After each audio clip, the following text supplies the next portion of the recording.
it's 10 o'clock. Happy Sunday. It is August 18th, 2024. We're in the middle of August. Amazing, okay? It's great to see all of you. Just before I introduce our speaker this morning, we're going to hear from Carole. Okay?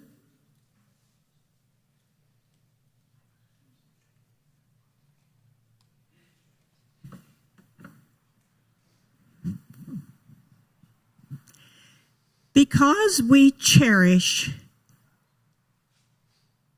the infinite worth and dignity of every person, we celebrate today our public servants whose courage, integrity, and hard work guard our sacred right to vote so that every citizen can have a voice in the decisions that affect them.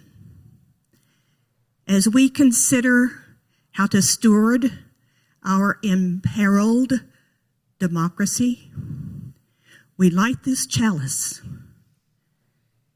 feeling the fire of determination in our hearts and minds, igniting a path to redemptive action.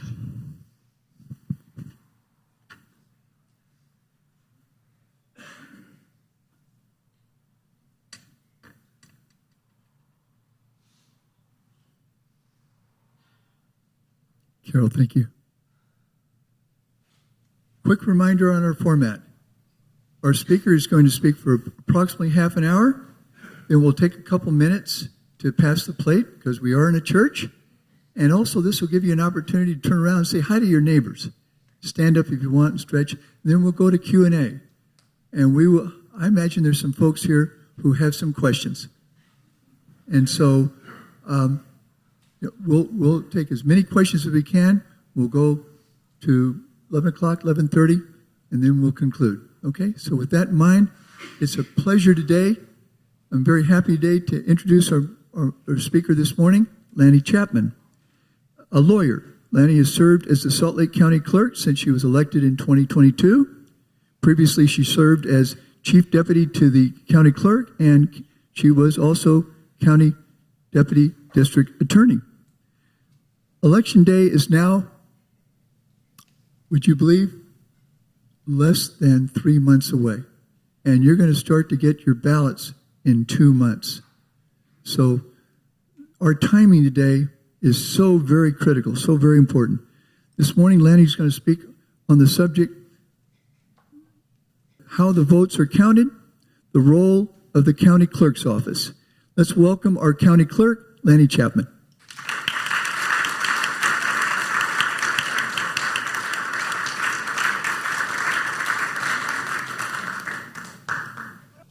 My name is Lannie Chapman. I am our Salt Lake County Clerk, and I'm very proud to be here today. Thank you all for showing up. Let me tell you first a little bit about myself. My name is Lannie Chapman.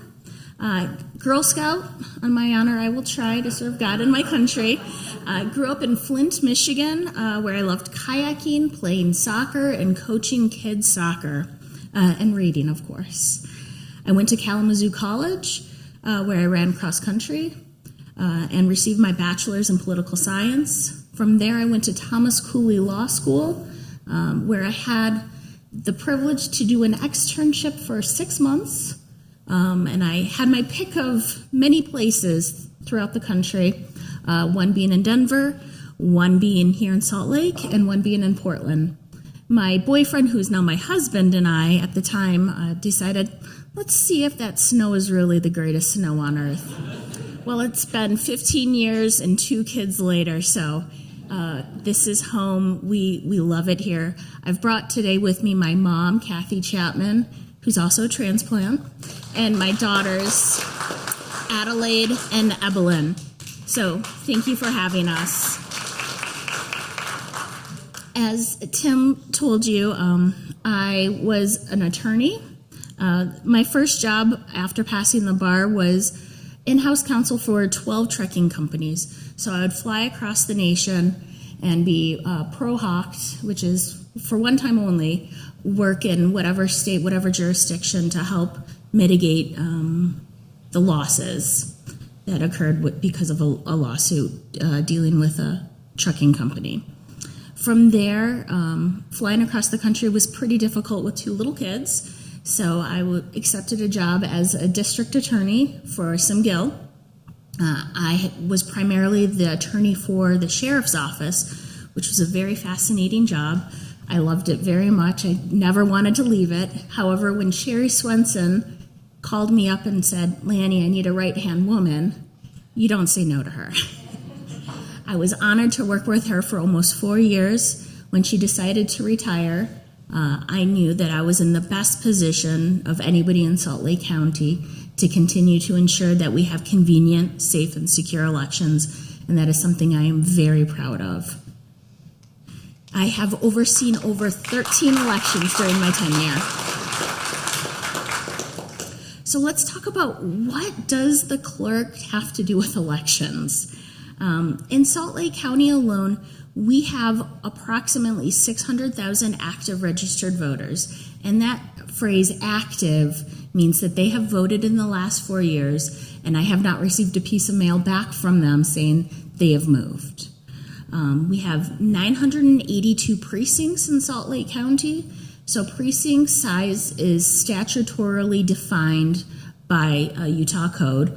You cannot have more than 1,250 people in a precinct, and those are typically, you share a lot of commonalities. So you're going to have the same boards, you're going to have the same people representing you. For people that live outside of Salt Lake, you'll have the same kind of service districts. Very important. We have 23 municipalities here. We have 14 special service districts, which include water, sewage, sometimes parks.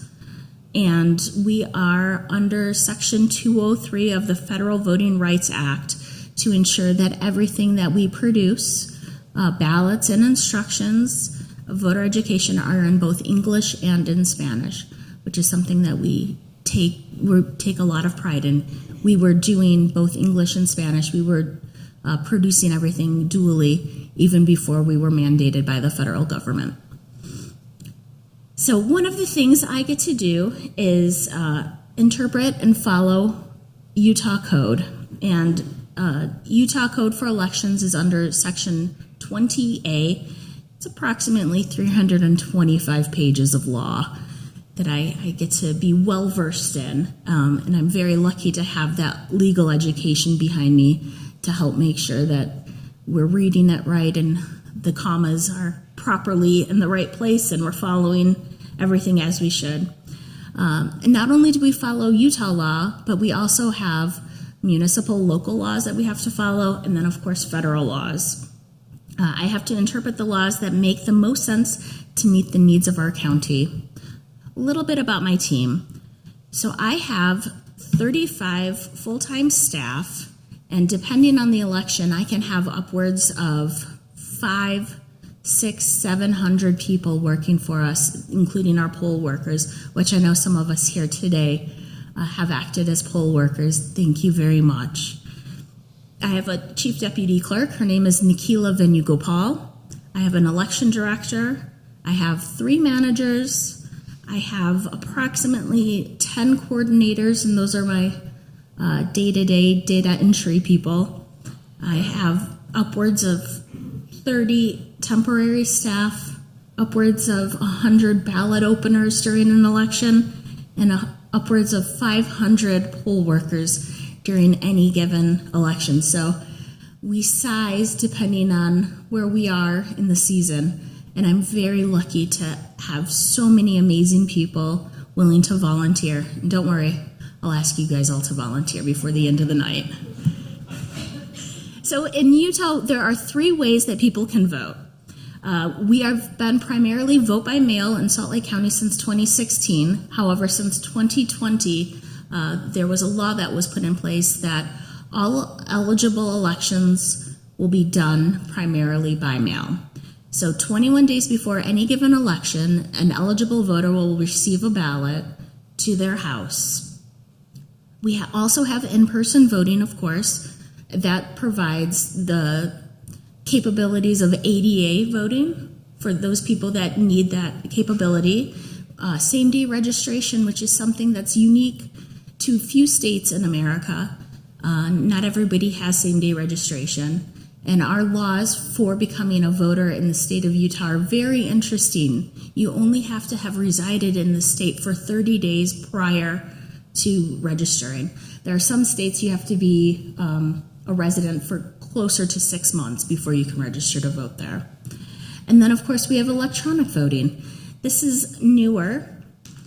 Electronic voting is used for our UACAVA, which are overseas and military voters, and then those people that fall within the ADA definition of a disability.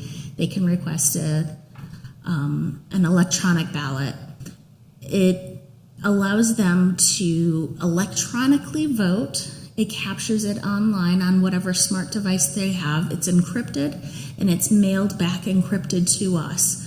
We have a code that we can enter so that we can then reproduce that ballot for them and scan it and have it counted while they still have secrecy of the ballot. So to be an ADA voter, you just have to fit into the ADA definition of a disability, and that's a person who has a physical or mental impairment that substantially limits one or more major life activity. So during 2020, with COVID, I think most of us fit into that definition. And if we know anybody that would fit into that definition, if electronic voting is something that you're interested in, I think please call my office. I'd be happy to work with the voters to make sure that they have that convenient access to securely vote. Let's talk about voting by mail really quick. So ballots are created, printed, and mailed to all eligible voters, and voters can return them as soon as possible or return them as late as on election day at one of our drop boxes. Of course, if you can use the post office, as we all heard, it has to be postmarked the day before election day. And that doesn't mean you drop it in the or in the blue bin the day before election day. That means you have to walk into the post office, have the postmaster put a ball stamp with the date on it, because otherwise the likelihood that it will have the correct postmark date is variable, even here. Once we receive a voted ballot, they're tabbed. So as you can see here, there's the privacy tab that covers the signature. We will tab them and sort them. Before any envelope is opened, we do verify every single signature and verify the voters by comparing the affidavit of the signature on the envelope to the voter signature that we have in our voter registration database. It's a statewide database that we use. And votes are not tallied until election night. So I have no way of knowing who's winning, who's losing, who's up, who's down, how close something is until after 8 p.m. on election night. And then depending on the election, we can send upwards of the 600,000 ballots like we will in November, 21 days prior to an election. And we have a software that the state uses. It's called Ballot Tracks, where you can actually follow the path of your ballot from when it's mailed to you to when we receive it back and when we've counted it. It's a pretty slick system, and it allows you to have a little bit more control over where things are, so you don't have to call me every day or so to say, did you get my ballot? And especially during this election, I'm assuming we're going to have a pretty high turnout, or I sure hope we have a pretty high turnout. So it will take me a little bit longer to process everything, but believe me, I will be staying there long nights, long weekends until every single eligible vote is counted. So let's talk about in-person voting. So in-person voting, ballots are created and loaded onto secure voting machines. They're called an ICX machine. It's a touch screen where they're sent out to vote centers for early and election day. Poll workers check in voters to ensure each person's eligibility prior to them being able to cast their vote. The flash drives that are in those in-person voting machines are removed from the machines on election night after 8 p.m. and returned to my office by sheriff's deputies. Those files are uploaded and tallied. And then, of course, I should say, as far as eligible to vote, you have to, in-person voting in the state of Utah, you have to be able to provide a photo ID. The poll workers do compare that ID to the voter record, and the voter must provide proof of residence if they are provisional or same-day registration or new to the county. Electronic voting, this method is reserved exclusively for, like I said before, military serving our country and U.S. citizens who are traveling or live outside of the country and voters with a disability. These ballots are voted by the individual through a link that's sent to their email and returned and printed, scanned and counted by our by-mail voting team. We have quite a bit of accessible voting availabilities now. We did not even have this 2 years ago.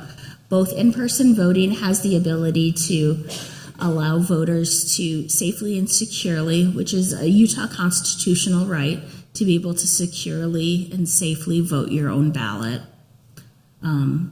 where they can use, it's called an ATI apparatus that allows them to use their hands if they have low or no vision, or if there's a way for them to increase the size of the font so they can see it a little bit better. But then also the electronic voting allows them to use whatever software they have on their smart device to read to them so that they can fill out that ballot by themselves securely and safely. Let's talk about election technology. So I have two quick films. This is one of those things you kind of have to see it to believe it.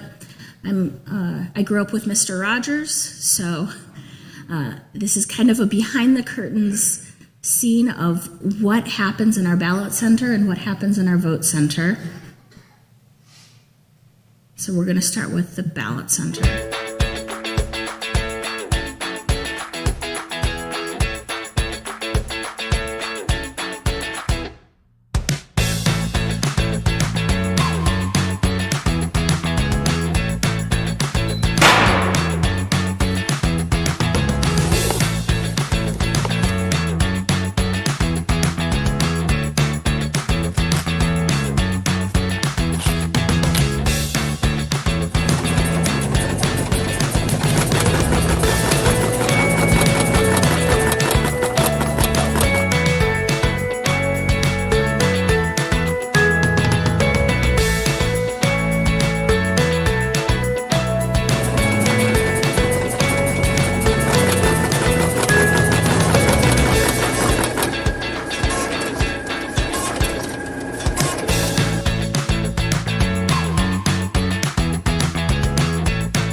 So that was quick, but let me talk about a couple of things that you saw there. One of them is you saw teams of people bringing back large crates of ballots from the post office. I always have teams of 2 go to retrieve from the post office. I don't wait for the post office to come to me. I go to the post office. It speeds things up just a little bit, but when you only have 2 weeks to process everything, every little bit helps. We also have 28 drop boxes located throughout Salt Lake County. Those are all 24/7 outdoor drop boxes where people can place their by-mail ballots. I have teams of 2 officers, and I use the sheriff's office to go pick up from those.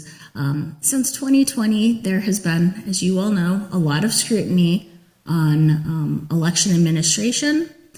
The teams that I used to use to pick up at drop boxes were typically more experienced individuals who were driving their own car. And unfortunately, we had a couple incidents of people following them and recording them in their own car. They did not feel safe. So we decided, let's use the sheriff's office, team up with them to make sure everybody feels safe. And frankly, those boxes or those bags get really heavy. My mom and I have had the pleasure of trying to pick them up a couple times, and it felt like a Lucy and Ethel trying to pick up a big bag and haul it in my car. Everything, there's chain of custody on every single ballot we receive. So if we receive it through the mail or a drop box, there's a chain of custody and a seal that seals it until it comes into our possession. Another thing I wanted to talk to you about was the envelope itself.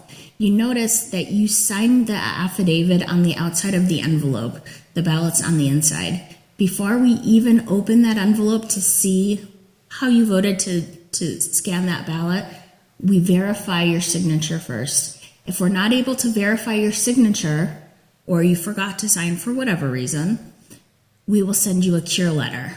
So that cure letter gives you that opportunity to sign an affidavit to say, yes, this was my signature. My signature has diminished because I broke my arm, or you're right, I forgot to sign the affidavit, so that I can still process that ballot. But until I've been able to verify that signature, it stays in the envelope. And for those ballots that I'm not able to cure, I'm not able to open those, and I have no idea how that person intended to vote. Another really interesting thing, you'll see that there's a circle on the envelope. When you hold that envelope up, you'll see there's like a little punch-out circle. And I use that to actually put in a zip tie to make sure once I've been able to verify that that voter was eligible, that I need to scan that ballot, I put a zip tie through all of the envelopes to make sure I did not accidentally leave any behind. It's very low tech, but it works very well. So let's quickly talk about the vote centers. Let me show you this quick video and then we'll chat about it.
things that you saw there.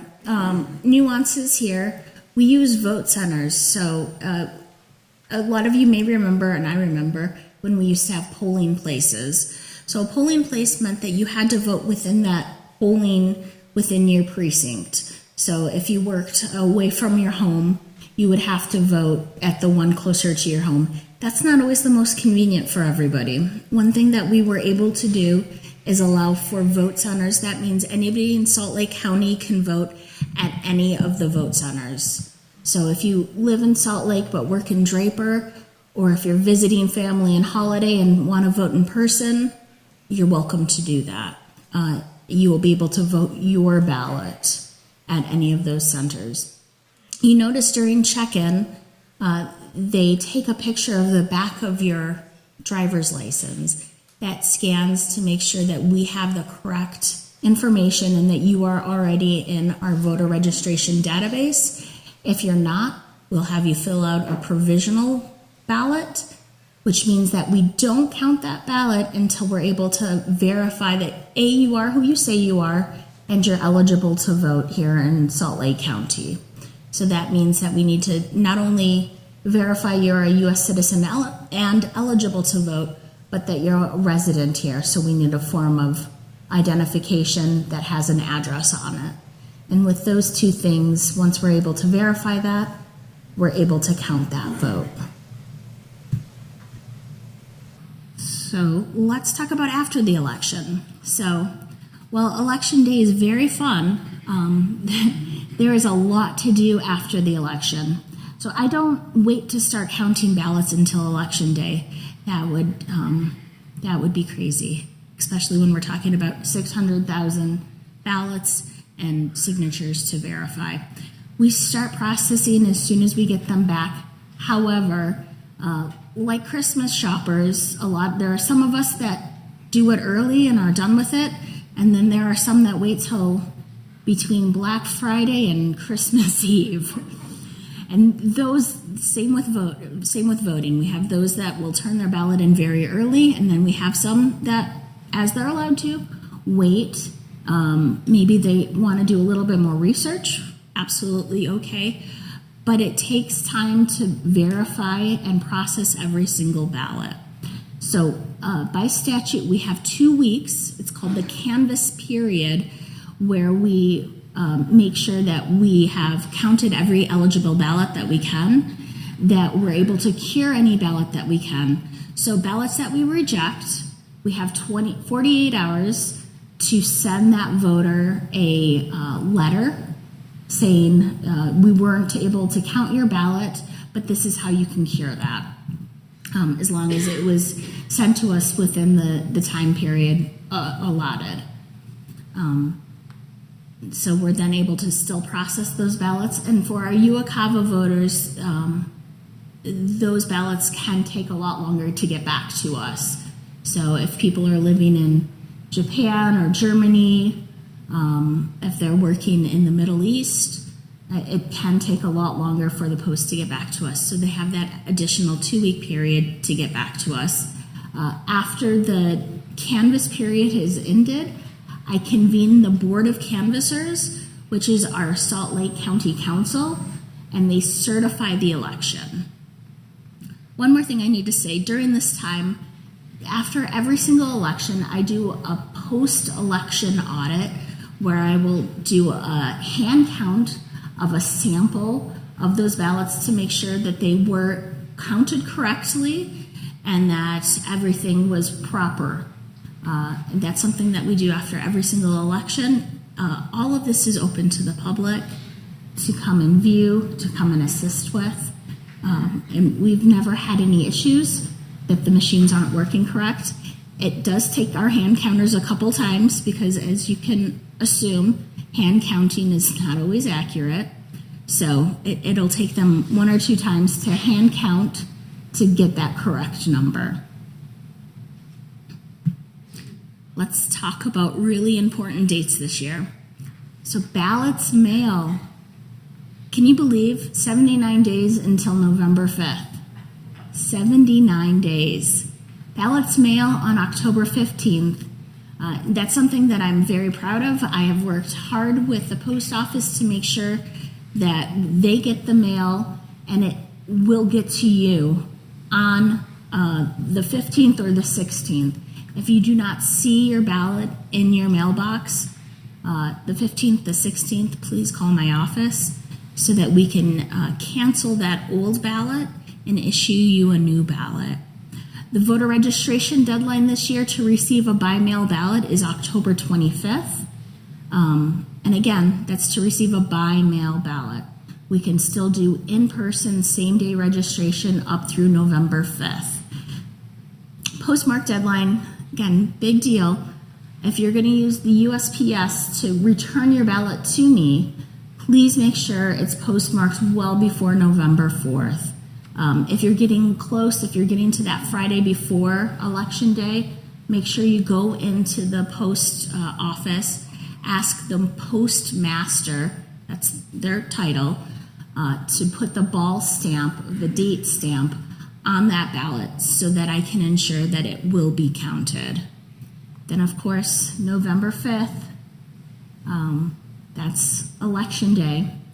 So we've got a couple really interesting things on our ballot this year, and that includes judges. Not everybody has the pleasure of being in front of judges day in and day out, so it's really hard to know who to vote for, who's good, who's not good. But in Utah, we have this really interesting Judicial Performance Evaluation Commission where attorneys and judges get to evaluate their peers to say how they feel about a judge's job.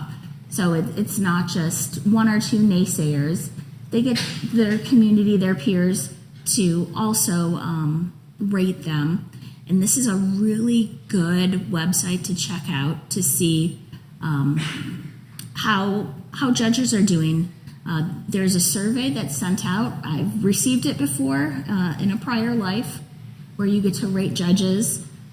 There's court observations by third parties and performance standards, and it's on a scale of 0 to 100. So you can look at that if you'd like to be able to vote more on an educated basis when it comes to judges. So again, requirements to register to vote in the state of Utah. To be a U.S. citizen or naturalized, you have to have Utah residency, and again, that's only 30 days you have to have resided in the state of Utah. Identification, a state-issued Utah driver's license or ID card or a social security number. You have to be at least 18 years of age, 16 to pre-register, not currently incarcerated for a felony offense. So the 18 years of age is an interesting part. So in the state of Utah, we allow people that are 17 years old but will turn 18 by the general election, the November election, to participate in elections that they're eligible to vote in earlier that year. So for instance, this year, if there were some 17-year-olds we knew that were registered Democrats, they could have voted in the presidential primary. They could have voted, we had a county-wide Democratic primary. They could have participated in that as well.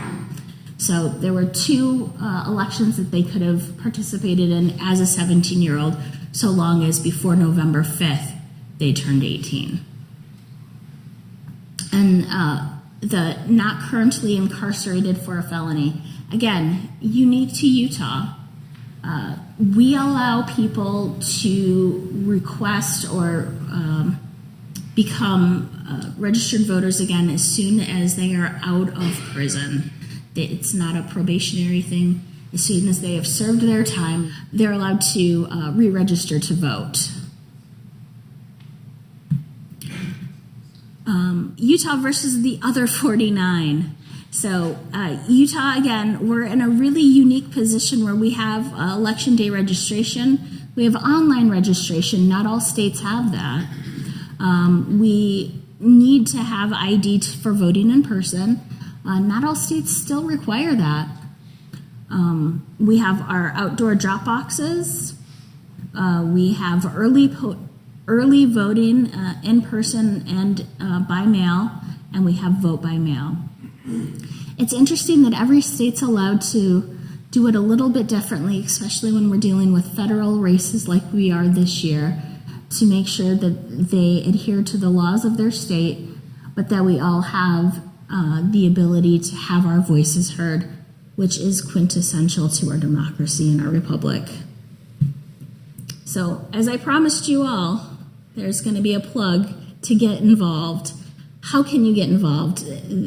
Please make sure all your friends, your families, the person who checks you out at the grocery store, your dog walker, your hairdresser, your neighbors, cousins, best friend once removed is registered to vote and has updated their address. This is a very important year for many, many reasons. I brought some registration forms. They're out by the entry. Please take them home. I have them in English and in Spanish. If we know of anybody who hasn't quite registered to vote, has to change their address, please let them do that.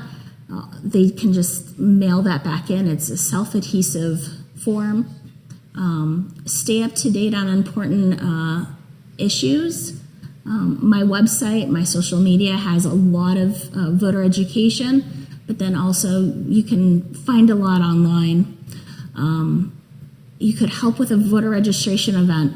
Just about every single week I'm at one or two voter registration events where I'm encouraging people to update their addresses, register to vote.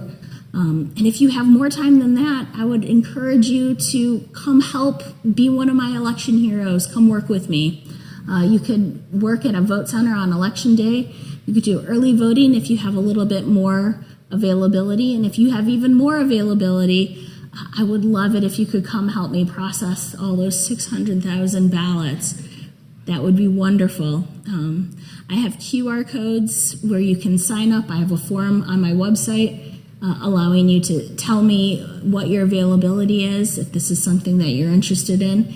And if you speak Spanish, that would be very, very helpful as well. But we take all creeds, tall, short, old, young. We just want to make sure that people have access to that ballot, and we continue to get rid of roadblocks that deter people from having their voice heard in our amazing community. Thank you very much. I appreciate the time that you have given to me and look forward to answering any questions you might have.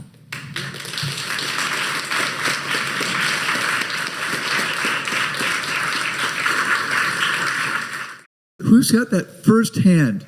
Okay, Lee, you want to take this side? Okay, and Jim will be the first one. Who will be a second over on this side? Okay, in the back, Marcy. Thank you. Enjoyed your presentation. Thank you. You may have stated this and that I may have missed it, but electronic voting would seem to be the most vulnerable to problems. What's the breakdown normally of the three, of mail and person and electronic? So in any given election, about 90% of the people, 90 to 95% of the people that are participating in that election do so using our vote by mail ballot. Approximately 9% during, again, any given election will vote in person, and that leaves approximately 1% that is voting that electronic ballot. And those are our military, our kids that are overseas, our expat friends, our friends that are taking a wonderful cruise in November. All right. One I'll never get to take, which I'm okay with. And part two is, just an aside, the incarcerated felons can't vote, but really, Yeah. non-incarcerated are able to? As soon as you're out of prison, you're able to re-register to vote in the state of Utah. Great. Thank you. Thank you. Question right here. So the certification of the result, that's what I'm interested. So I understand that in the swing states, they have some people that are election deniers, and I wonder if they are legible to certify the registration, the election results, or if you know. So in any given election, the Board of Canvassers for countywide, this is obviously a national election, but we handle the elections by county. So 29 county clerks, including myself, will tally up everything, and we encourage the council who acts as, or the commission, depending on what county you're in, who acts as the Board of Canvassers to participate in the tabulation and that post-election audit where we do that hand count. I get them as involved as physically possible, short of, making them a Sunday roast. I have them come in to my office to participate, to see what I'm doing, and so that they can, with knowledge and understanding of what they're certifying. As far as what you're talking about for the election deniers that we're attempting to place or not vote for somebody, that has more to do with the electoral college. Thank you. That's out of my purview. However, that is something that we definitely need to be watching this year. I absolutely agree with you. All right, I'll go you. Tell you what, I rarely do this, but I'm going to ask a technology question because the techno geek in me wants to get this out. Given that TSA and Utah DMV are now approving the ISO Get Mobile ID, could you explain what that is, and will your department ever honor it? Absolutely. You're so next. The Get Mobile ID allows you to have an electronic ID identification, so you can have that on your phone. Currently, our poll pads do not have the capability to scan it like we do your actual laminated driver's license or identification card. However, we're getting there. I can use that Get ID app to then look you up in our voter registration system, so it just takes a couple extra seconds. But we are getting there. A neat thing to add, the driver's license division, now that we have that star in the corner of our identifications, that means that you have provided proof not only of that you are who you say you are, but you've provided your birth certificate, your passport, proof that you are a U.S. citizen. So that increases the level of documentation that I have. I have access to driver's license division in database in my hands to ensure that you are who you say you are, and you are in fact eligible to vote in the United States of America. Thank you. I just read an article about militia in the United States and how they're going to try and intimidate voting centers. What are the steps that you're taking in Salt Lake County and Utah County to prevent intimidation by the militia? Very good question. A couple things that I do, and I have done since I started my administration, is communicate. My kids can tell you this. I talk a lot, and I write even more. I have provided a lot of information to every single city mayor, to every council member, to every chief of police, not only where our drop boxes are, but where our vote centers will be, and I ask them to routinely check it. I prefer plainclothes officers because I don't want there to be voter intimidation. However, during the whole election season, I'm working with the sheriff's office to ensure they also are hand in hand with me to ensure that if there's any funny business coming up, that we are handling it quickly. We work with the Utah USAC. I'm trying to remember what it stands for. It's elections technology. If they hear any kind of chattering online that something might be happening, we take care of it very quickly. So good question. We are working on it. But again, if you see something, as we all know now, see something, say something, please let me know. Please let local law enforcement know if there is something that does not look right. Question here. Yeah, thank you for your presentation. Speaking of things not looking right, could you just describe You hear in the media in some quarters about fraud, voting fraud, and maybe you could just speak to what actually constitutes fraud as you see it, and then how prevalent is it? So voter fraud has been a term that's been thrown around a lot since 2020. That would be somebody voting a ballot that they're not eligible to vote. In the state of Utah, as with every other state that allows for absentee voting, the actual voter has to sign their ballot. So you may have heard of instances of a mom signing for her children. I will send that ballot back to that voter saying, the signature does not match, but I take it one step further. I remind them that it's voter fraud to vote somebody else's ballot, and take it even a further step. I send that to the district attorney's office to investigate. Most of these are very benign and do not end up in anything. However, I have a few cases where it appears that people have attempted to vote twice, either in Salt Lake County in the state of Utah or across state lines. I've worked with many other states where people who have attempted to vote multiple times, who haven't though, are being prosecuted for that sort of instance. One thing I'd like to bring up really quick, you're not allowed to vote twice in any given election. We all know that. I have procedures in place that will actually not allow you to do it even if you choose to try. So you can receive 20 by-mail ballots, but I'm only going to count one of them. You can see on the screen here that there is a 9-digit code to that would be to your left of the barcode.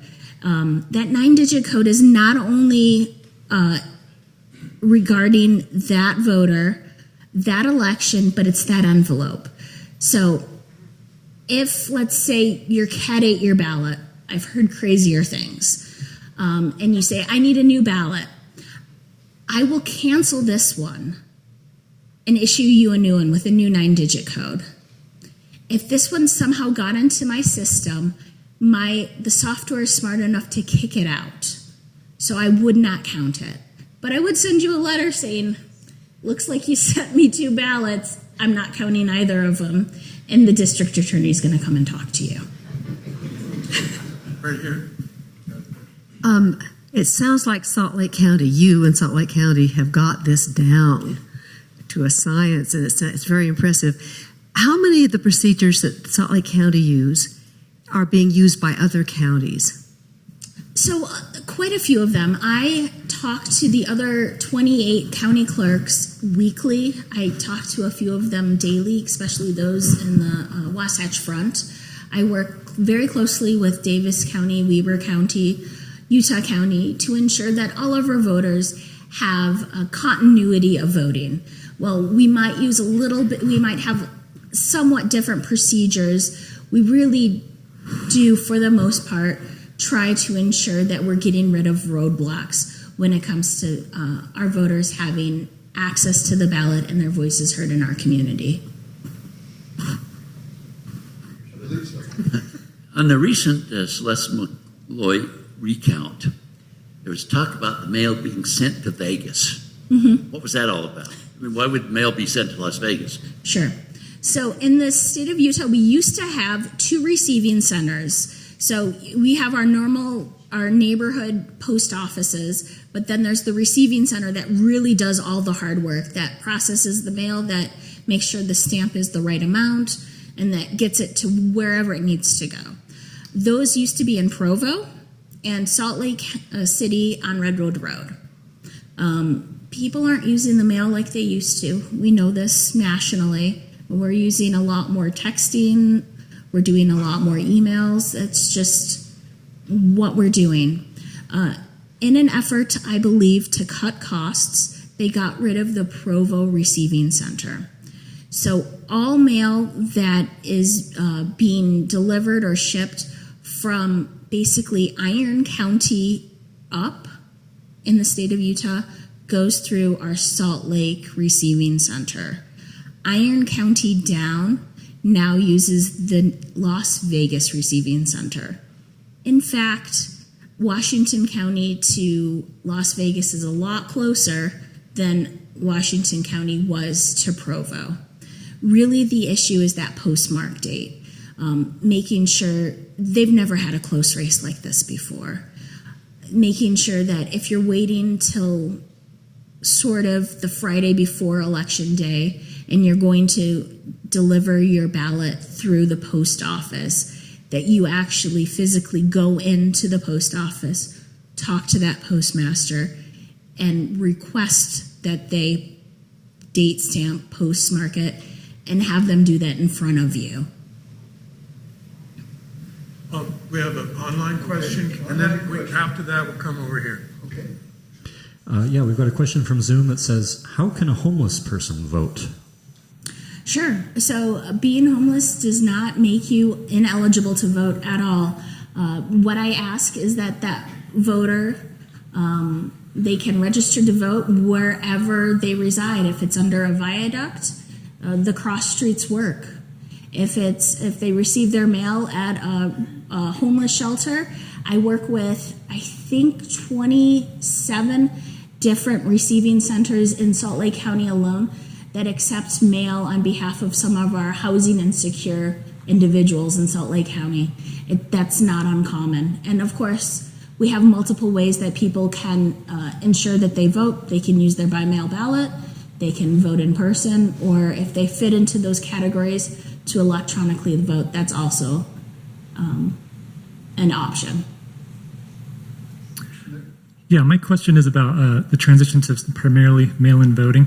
Just out of curiosity, what impact did that have on the county's budget? Did it cost more or less money to administer the election? It costs a lot less to use by-mail ballots than it does in-person voting. In-person voting, think about it this way. We used to go to multiple schools. We don't use schools anymore for obvious reasons. However, the drayage, the equipment itself costs millions of dollars. I only have to have about 1/10 of the equipment on hand to perform even a presidential election than I had to when we were primarily in-person voting. And the amount of time that it took to tabulate all of those took a lot longer, and I had to pay a lot more people. So in fact, our by-mail voting is substantially cheaper. Thank you, Lannie, for being our county clerk. It's so important what you do. Thank you so much. Last night, thinking about coming today, I had bad dreams about what was going to happen, not here, but around the country, as far as certification of elections and people that are, election deniers being involved. Can you tell us what your thoughts are on that topic? When people vote, democracy is safe. We have to encourage as many people as we can to make sure that they cast their ballot however they want. But as far as our election deniers, I always invite them to come take a tour, to come check it out. I am glad to give my nickel tour, my dime tour, my quarter tour, whatever it is, to show them around what we're doing. And I encourage them to come and work with us to see it is safe, it is secure, and people have the option to have the availability to have that secrecy of the ballot. I have so many levels of protection I haven't even touched on here, as far as chain of custody forms, cameras over every single thing we do, the amount of people that have access to specific rooms where things happen. I don't even have access to our tabulation room, and I don't want to. And we have rules in place that we have to have 2 people in certain rooms at any given time to get into our vault where we keep all of the by-mail ballots. There have to be 2 people, and those keys, I only have 3 keys that are given out during the election season. Are the videos you showed us available on YouTube? They are. Okay, and do you consult at all with places in other states like Arizona I do. or Nevada? I do. I was honored to be asked to be part of the EAC, the Election Assistance Commission team for the state of Utah. There are 2 people per state that act in that capacity. So I, on a monthly basis, get to talk to all 50 states plus the territories about elections, what we're doing, how we're ensuring that it runs smoothly. Question is with Kevin in the balcony. Hi, thank you for the presentation and for your role in making government work so well. You've already kind of talked a little bit about this with some of the other questions, but I just find, I'm from Utah, and I'm really proud of elections in Utah, and there's so much political rhetoric about voting and voting in different ways, and one thing that makes me proud of Utah is that we have a really open and transparent and accessible system, which with some of the kind of the not just the over politicization of voting, it seems like Utah's a little bit of an outlier in terms of how open and transparent and available voting is. Can you talk a little bit about, I guess that issue, like, Sure. if that question makes sense? So prior to 2020, most of the states were primarily in-person voting. Because of the pandemic, they had to transition very quickly to allow for a lot more absentee voting, which was, they didn't have the laws that we have, they didn't have the policies that we have. However, in the last 4 years, we've worked with a lot of those states to ensure that they have learned from, in my opinion, the gold star method of voting like we have here. They do have different laws than we do, especially about food and drink and lines at vote centers, which is it's asinine if you ask me. A Midwesterner, a good Midwesterner feeds everybody. A good Utahn feeds everybody. That's what we do with people. We want to feed and clothe them all. Absent that, we have been working to make sure that it does run a lot smoother in those states that did not already have the by mail or the robust absentee voting that we did. So I'm very hopeful that it will go a lot smoother for those states, like we've noticed since 2016. Bill has a question here. And Carole. We went with Carole. Go ahead, Bill. How much is it worth to you? I will be heard. Pretty big guy. I'm not going to fight. So, how hard is it to challenge the outcome of an election? And who pays for that? So it depends. To challenge the outcome of an election, like we saw with the Congressional District 2 race, as long as you fit within the threshold of the 0.25% or 0.25, any candidate can request it. If it's a multi-county recount, then the state pays for it. If it's within a county itself, the county pays for it. As far as contesting an election, going to court, we all have the right to do that. You have to have jurisdiction, you'd have to be a party to the case, so you'd have to have an actual dog in the fight, so to speak, either being a constituent or the actual candidate. You may have heard a couple of the candidates who did not win their primaries filed 4 or 5 or 10 lawsuits this past election. And they did so based on grounds that they did not feel something was fair or something was done right. Looking at the state law, the judges properly ruled, both on district court levels all the way up to our Utah Supreme Court, that everything was done by the books. I don't recall ever unregistering when I moved someplace. What happens when a voter moves or dies? Sure. So when one of our voters dies, we work with vital statistics And within 5 days of receiving notice of that person passing away, we take them off of our rolls. So they can't vote.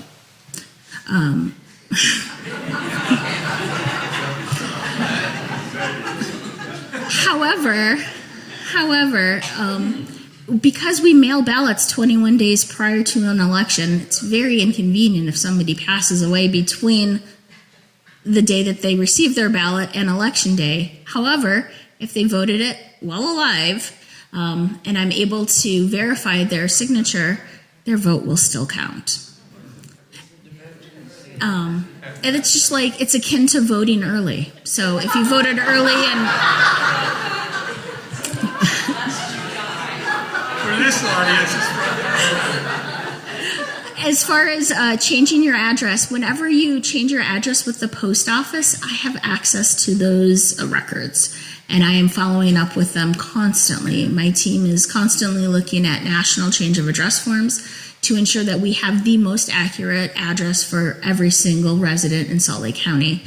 It saves a lot of time and a lot of money for me not to mail out 2 ballots. So if I can get it to the right house the first time around, I'm saving us all money, which, as a mom with 2 kids that have very expensive habits and hobbies, it helps us all. It helps our pocketbooks. So 2 questions that I've heard from paranoid people. How do you protect your tabulation center from being hacked by the internet? So it's air-gapped. The room where we have all of our tabulation system and our server is air-gapped, meaning it is hardened so that nothing can actually touch the internet. Wi-Fi can't get it. None of it can get online. The ports that, if you even had like an Ethernet cord, don't work because they have a something in the ports to stop that. And again, I have video cameras in those rooms 24/7 that are monitored, not just by myself, but by the sheriff's office. So if they see something funny happening at 3 a.m. or a time when we shouldn't be in there, we would be notified and an investigation would happen. Awesome. So I was registering people to vote in a park, and a man told me that he believed that undocumented immigrants were getting a hold of multiple Social Security numbers and voting 4 and 5 times. That's not happening. That was his clear belief that was happening. That's not happening. Again, I'm looking at the Social Security database and reviewing that against what the driver's license division has. So just because if somebody got a hold of somebody's Social Security card, if they don't have the right address, I still would not make them an active registered voter. We would send them out what I call a voter information card to ensure they are who they say they are and they live at that place before they got anything back.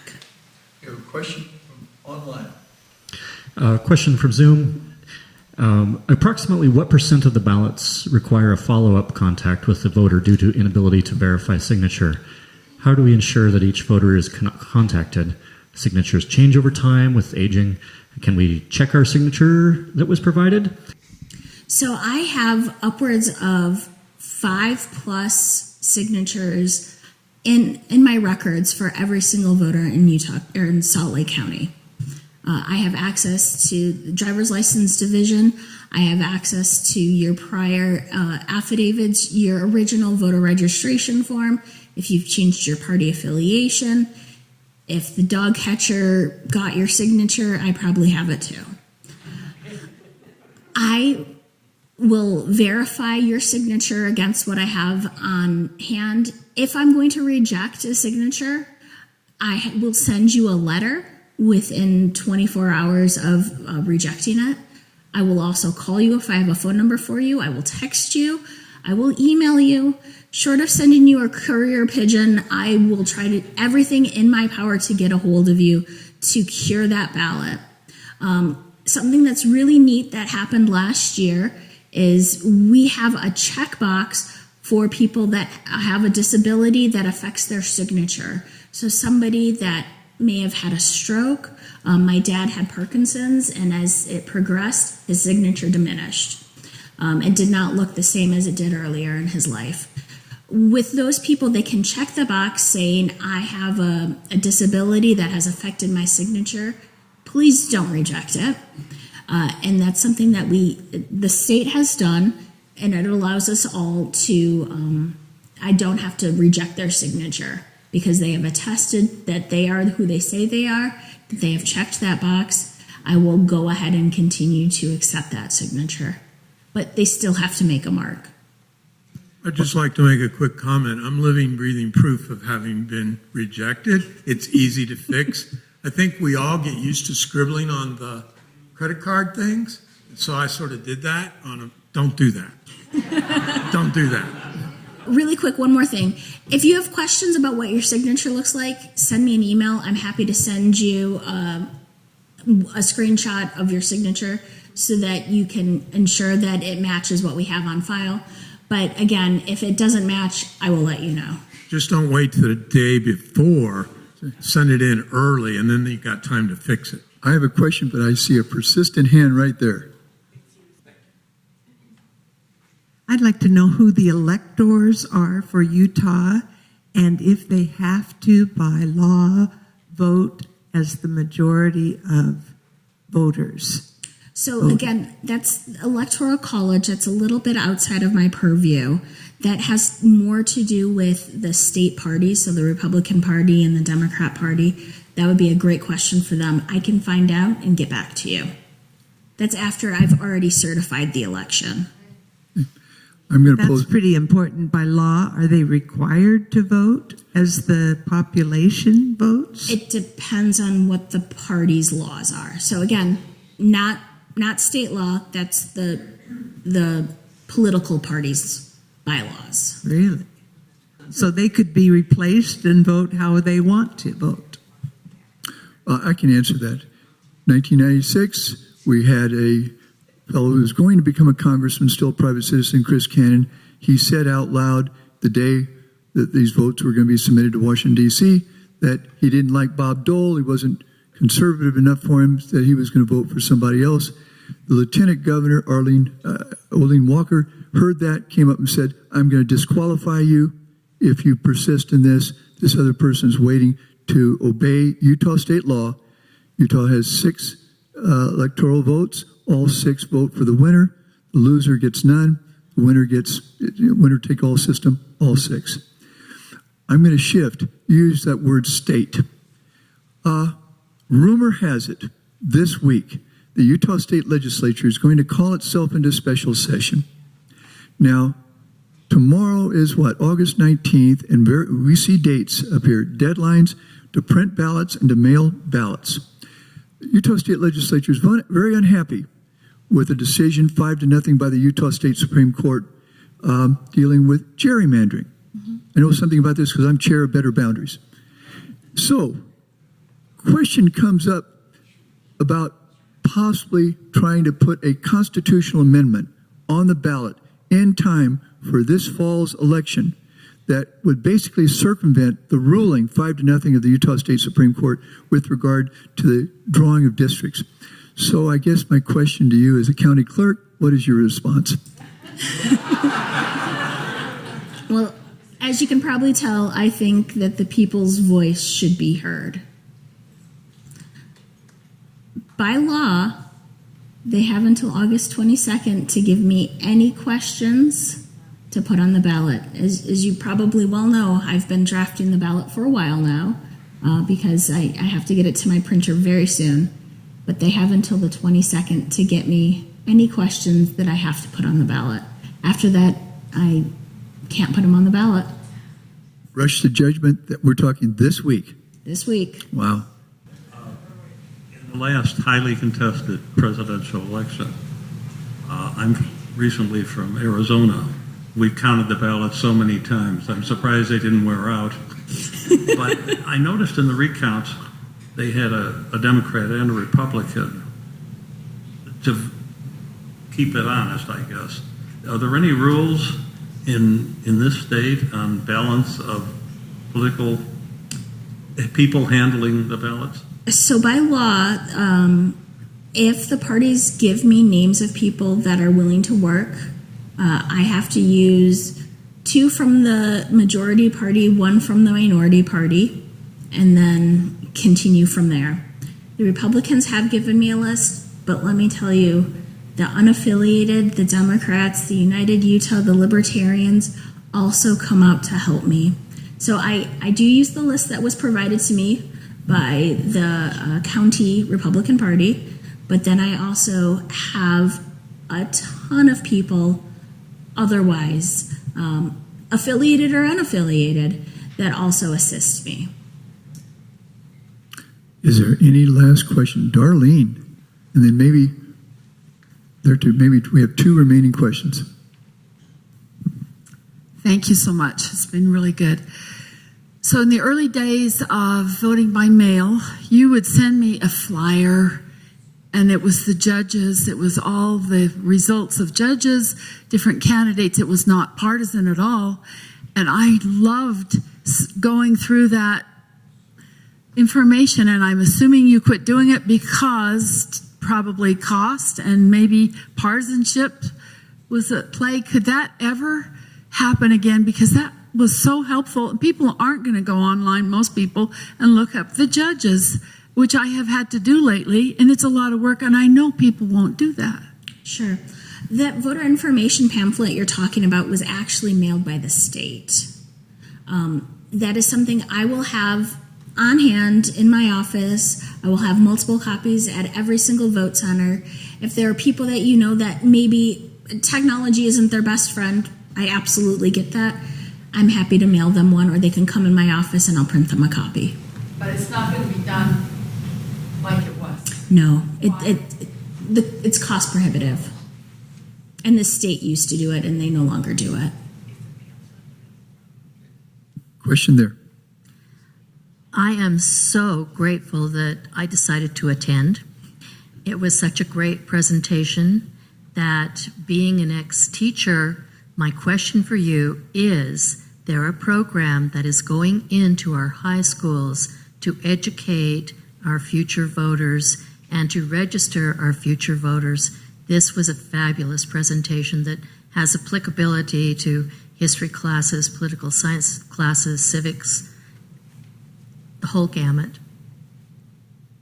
Thank you so much, and that's something that I love to do. I've gone to schools in Granite and Salt Lake from 3rd grade on up to 12th graders to talk to them about the importance of voting, how we do it here. 3rd graders, clearly, it's a different presentation, but still understanding the civics behind it, understanding the minutia of what we do, how we do it, the procedures involved, and why it's so important to have your voice heard in our community.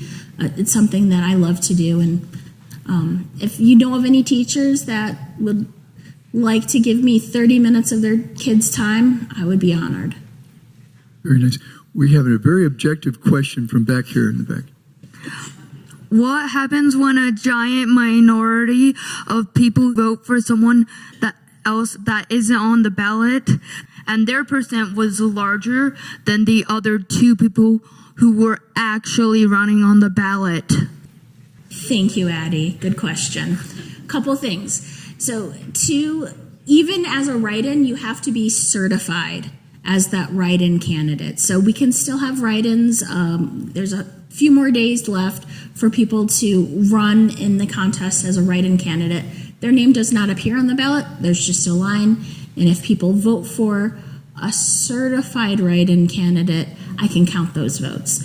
The votes I get for Mickey Mouse, Donald Duck, the fly in Pence's hair don't count. Yeah, I just had a quick. I was just curious about the stories we hear about intimidation of people in your position, and I've not heard so much about it here in Salt Lake County. But could you maybe describe how you're feeling and safety and your staff, and Sure. and then what happens if a threat does occur? What is the course of action? So I have had some that were death threats this year, and they more had to do with the outcomes of the Republican caucus than anything that I had to do. However, we take them all seriously. I work closely with the State Bureau of Investigation, with the Sheriff's Office, to ensure that myself, my family, but more my team are safe and protected. They will investigate these crimes and, when needed, prosecute. Maybe the last question is going to be here from Rick. This is not really a question, but more of a comment. You mentioned the judges having a review commission or some such, and just to note that when you look at this site, it has changed over time, and the initial review, when you see it, will give everyone A's, as it were. You really have to dial down into the review to find differences. That the top of the cake is just icing. If you want the real stuff, you have to go further into the page and look at the individual rankings. There you will see differences. Thank you. The website will also be on the ballot, so take a picture now, absolutely. But before the judges portion, I will also have that website for you to look at. The instructions will have it that accompany the ballot in the ballot packet.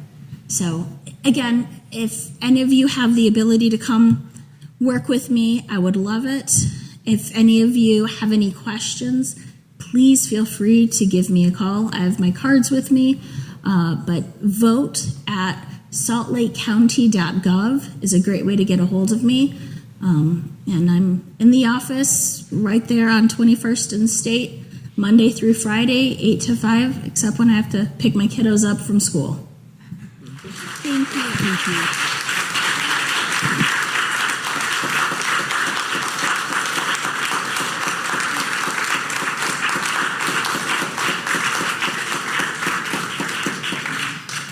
Thank you all.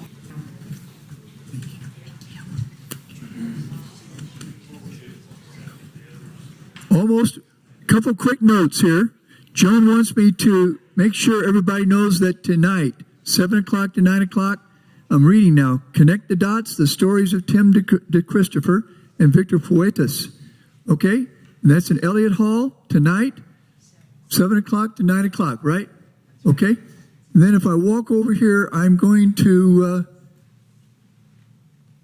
close down this light. But as I do it, a reminder. Earlier this year, January 24th, at Bravano Hall, Symphony Hall, former Congresswoman Liz Cheney, Republican, you might remember her father, spoke to 2,801 people who stood up and applauded her when she walked in and when she walked out. And she said, elections matter. People need to vote. She said, we don't want to wake up one morning and realize we've lost our democracy.